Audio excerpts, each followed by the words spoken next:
Good. Welcome back to our grammar lessons at Almanel School in grade 4. Okay, so today we will be discussing what are conjunctions. Okay, so conjunctions basically is words that connect phrases and connect other words together. Okay, so conjunctions are connecting words. It connects words. It connects words and phrases and ideas together. Okay. So in our first example, it states use and to add information or to join related ideas. So when someone wants to speak about the same ideas or one wants to add information, you simply use the conjunction and to join them. Okay. If we look at this sentence over here, Pam and Anne lived with them. Okay. So in this sentence, we are saying and we want to tell everyone that who were living together with him, and Pam and Anne were with him. Okay, so Pam and Anne were living with him, and we use the conjunction and to connect the two that lived together with him. Okay, if you want to show different ideas, if you want to join different ideas, you would use the conjunction but. Okay, if you want to join different ideas, you will use the conjunction but. In the example, we are saying here, he was gentle but strong-minded. Okay, he was gentle but strong-minded. So we want to show two different characteristics about a person, then we will use the conjunction but to join the two different characteristics and different ideas of a person. And if one wants to show choice in a sentence, one would use the conjunction or. Okay. In this example we have here, sometimes you have to fight or give in or surrender. Okay, sometimes we fight, sometimes we surrender. So if we want to show a choice, we would use the conjunction or. Okay, so if we look at all three of these examples that were used with the conjunctions and but and or, we would see that all these sentences have one thing in common, and that is connecting ideas in the different types of sentences. In the first sentences, we wanted to join ideas, so we use the conjunction and. In secondly, we wanted to show different ideas, then we use the conjunction but. And also, if we want to show choice, we would use the conjunction or. So all of these conjunctions have one underlining fact, that they are connecting different ideas for different sets of situations. Okay. If we go to the second slide, I want to draw your attention to the abbreviation fanboys. Okay, so this particular abbreviation makes it easy for us to remember the different types of coordinating conjunctions. Some of them are for and nor, but, or, yet, so. So if we read the abbreviation fanboys, we would remember F stands for, A stands for and, N stands for nor, B stands for but, O stands for or, and Y stands for yet, and S stands for so. So if we remember the abbreviation fanboys, then we would be able to remember the coordinating conjunctions, which is for and nor, but, or, yet, and so, and we can use them in our sentences and in our speech and writing. Okay, so this particular word over here, coordinating, basically means to harmonize and to match. So you will use these different conjunctions to connect and match different ideas and different situations that one finds oneself in. Okay. If I want to end off with this last particular slide over here. Okay.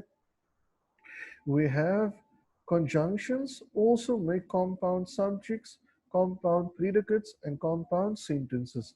So in order for us to know what this means, we need to understand what this word compound means. Compound means more than one. Okay, so conjunctions also make compound subjects, meaning conjunctions like for and, but, or, etc. Okay, also make more than one subject. It also makes more than one predicate, and it also makes more than one sentence. Okay, so compound sentences is just simply more than one sentence. Compound subject means more than one subject in the sentence, and compound predicate basically means more than one predicate in the sentence. Okay, if we look at this first example of the compound subject, okay, conjunctions will make a compound subject in the sentence. Martin and his brother were younger than Christine. So Martin is a subject and his brother is also a subject, and which is the conjunction, makes the two subjects that becomes the compound subject in the sentence. Okay, so Martin and his brother is two subjects in the sentence, and who connects them? The conjunction and then he makes them a compound subject in the single sentence. So we say Martin and his brother, compound subject, were younger than Christine. Both of them were younger than Christine. Okay, in the second sentence, we have a compound predicate. Okay, so a compound predicate, how does a conjunction make a compound predicate in a sentence? If you look at the sentence here, they lived and played on Auburn Avenue. They lived and played on Auburn Avenue. So they would be the subject, lived and played, lived and played. So played and lived would be the predicate in the sentence, and basically connects the two predicates, making it a compound predicate.